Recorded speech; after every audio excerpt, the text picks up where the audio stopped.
It's me, Mario. А, тут видно тетрадку, да? Тут видно, ну на общем видно. Давай. Хотя пофиг, да, пусть лежит, что такого. Ну. Да, заволновался немножко.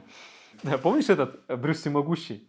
И он там, типа, парился, как он будет в камере, типа, вот такие у нас пироги, блин, вот такие пироги. Такой, типа, вот я такой, типа, может мне говорить, всем Тимофей? Ну, типа, знаешь, такой, типа, там, всем Тимофей футболки сделал, такой, всем Тимофей. Всем привет, друзья! Это рубрика «Видео выходного дня», где я просто рассказываю вообще, что произошло интересного, что я видел, что посмотрел, во что поиграл, куда съездил.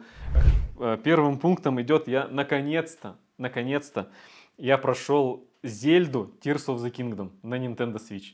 Очень опоздал, уже все прошли.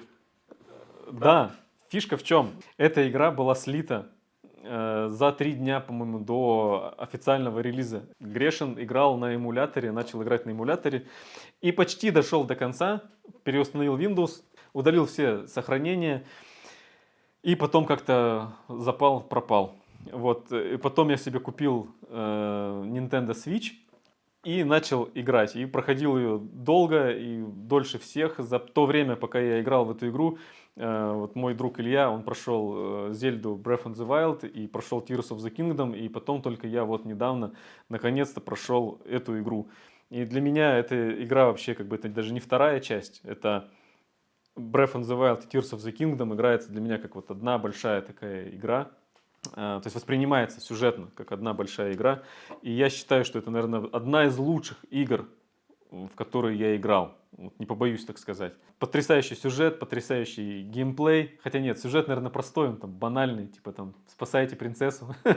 Да, сюжет такой банальный, но геймплейно играется просто потрясающе. Даже потом сложно играть в другие игры после вот этой игры, потому что здесь вы можете забраться на любую стену, соединить любой предмет, хоть куда пойти, хоть что сделать. Вообще это прям такая супер песочница. Конечно, вот из-за того, что я играл сначала на эмуляторе, потом была пауза, потом играл на свитче, потом еще одна пауза, потом я добил игру, ощущение от игры у меня такое немного смазанное получилось.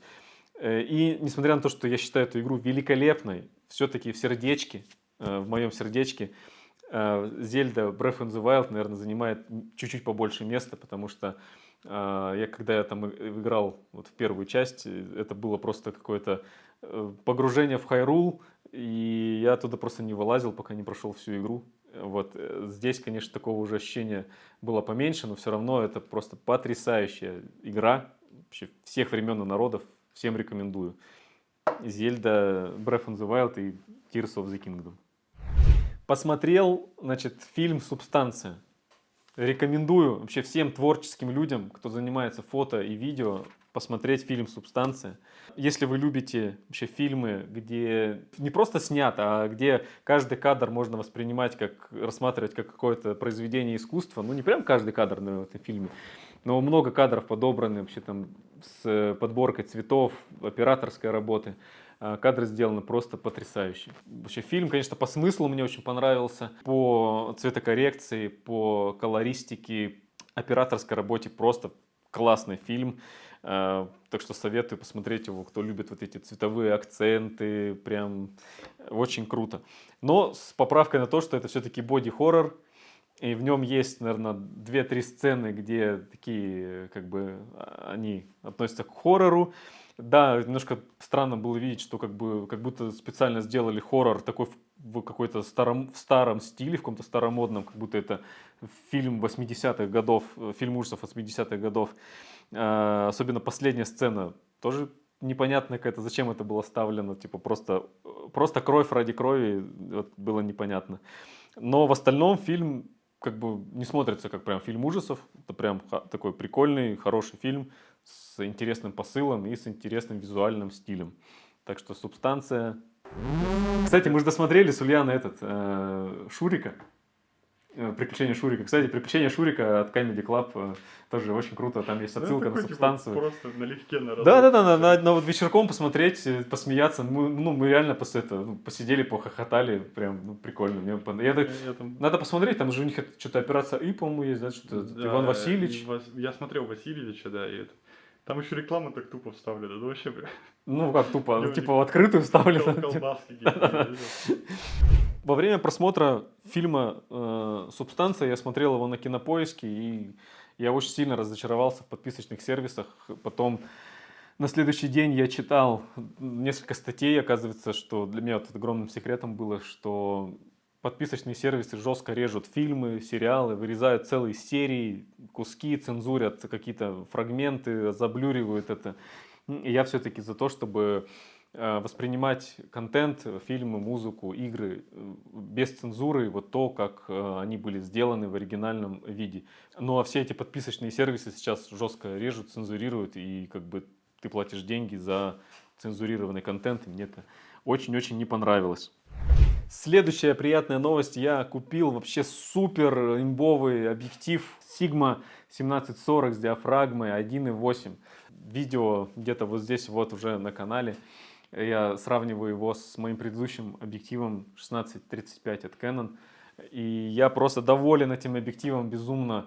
Он светосильный, он резкий, он быстрый по фокусу. Поэтому такая радостная новость. Я когда на него фотою, просто испытываю какой-то восторг. Это, наверное, сейчас основной мой рабочий объектив. Я просто этой новости очень рад. И вот хочу с вами поделиться этой новостью. Посмотрите видео про этот объектив. Вот еще из новостей: в регионе, в котором я живу, наконец-то заканчиваются морозы.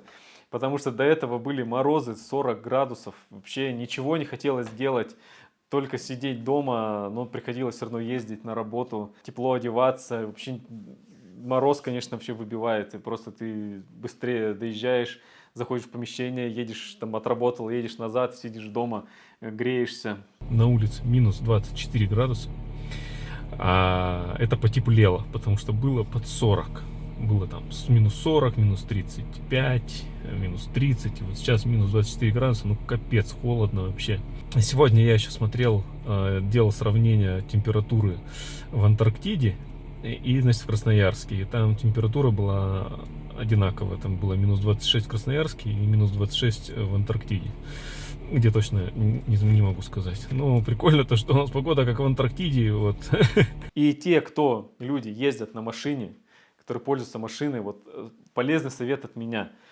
Если у вас машина стоит на автопрогреве, прогревается там всю ночь или на выходных, чтобы вот не замерзнуть, и вы на ней не ездите, выходите раз в сутки и прогревайте машину и прогазовывайте. Прогазовывайте, чтобы из выхлопной трубы у вас вылетал весь конденсат и льдинки, потому что, оказывается, многие выхлопные трубы сделаны вот таким вот изгибом, и в этом изгибе может скапливаться конденсат, который у вас может замерзнуть, и машина потом просто не заведется. Я так заморозил свою предыдущую машину, и это прям была боль.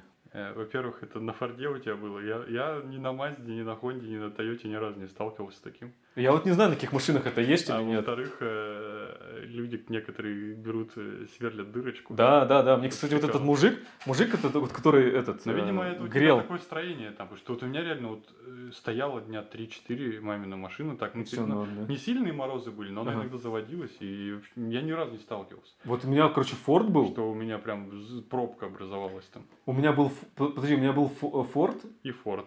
Fusion. Ну. И вот на нем была труба вот такая, видимо, с изгибом. Такая какая-то. Потом у меня был этот EcoSport, и на нем все нормально было. Ну. То есть все норм. А потом вот сейчас у меня Spike, Honda Spike, и вот на ней снова вот этот изгиб. Угу.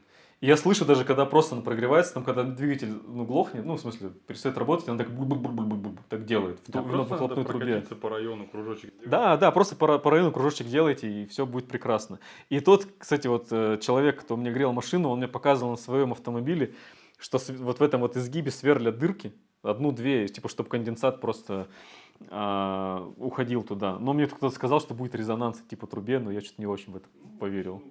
Да. Вот. Ну, как бы ты рано радуешься, что холода отступают, если честно, ползимы только прошло. Ну, все равно уже радостно, что они сейчас уже отступили. Вот, еще грустная новость. Бонсай, который я посадил, он умер.